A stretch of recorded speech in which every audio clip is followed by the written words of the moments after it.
مرحبا، اليوم أنتم في تصوير أغنيتي الجديدة من ألحان المبدع فايز سعيد، كلمات سلطان المجلي وتوزيع سيروس.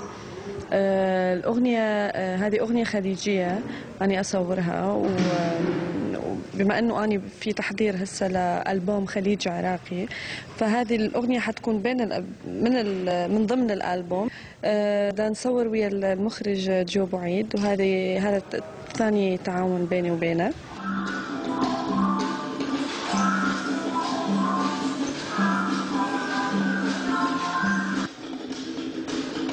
بالكليب ما في فوكس على موضوع الساعات قد ما في فوكس على الفوبيا اللي بيكون عند شذا، اللي هي بتحب كثير الساعات. بس هذا الشيء مش كثير موضحينه، قد ما موضحين يمكن الايماجينيشن اللي ممكن هي تعيشها بمطرح من هالنوع فاتت عليه باول الكليب.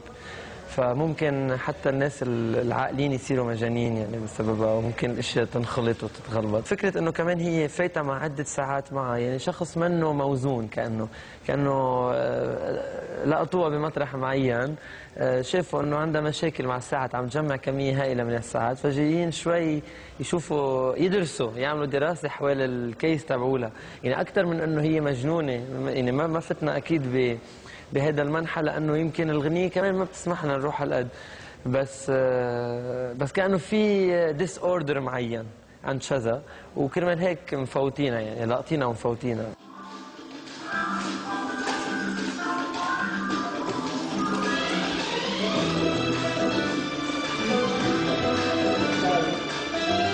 بها فكرة شوي جنونية، تقول يا كذبة ويا خداعة، جاني بحجة الساعة، لا بالساعة تفيدة ويسألني كم الساعة. يعني فيها شوي فكرة انه شلون الواحد ممكن يغازل اي فتاة بشوية مغازلة ضاحكة. يعني هسه الناس حيقولون شنو هذا؟ ما تخافون، يعني انه هذه من التصوير، بس مو اني بالحياة العادية.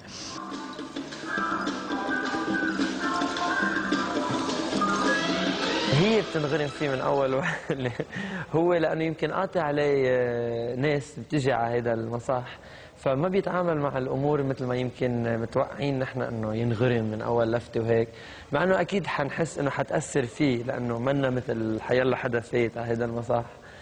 بس هي الحلو عن شذا، وهذا اللي عم بقدر انا يمكن استفيد منه بالشغل، مع انه حدا بيعطي كثير قدام الكاميرا.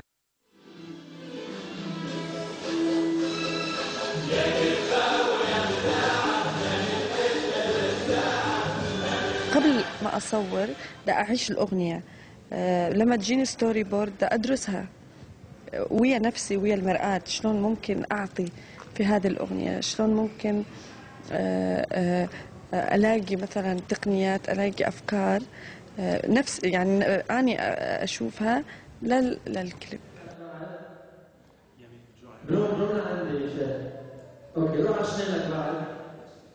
اوكي بعد. نوع الاغاني اللي عم تعملها وبنوع وبطريقه شغلها داسه بريمير ومقلعه، فهون عن جد اذا انا بكليباتي ما كنت عم بعمل هذا البوش بقوه، هون في خطر. يعني بعد اكثر بكون واحد انه بده يقلع بتوقفيه، انه بنعرف بالطيران يعني هي اخطر شيء الطياره وقت تكون مقلعه، هي ماشيه فوق ماشيه خلص بننام بنرتاح.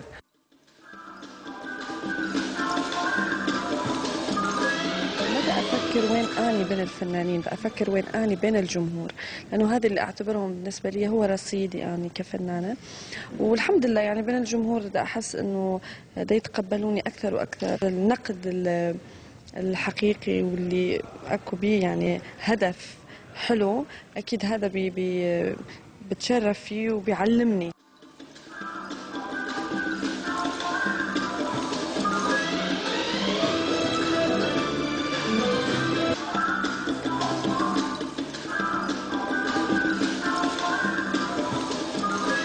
لصباح الخير يا عرب، نادين معلوف، MBC بيروت.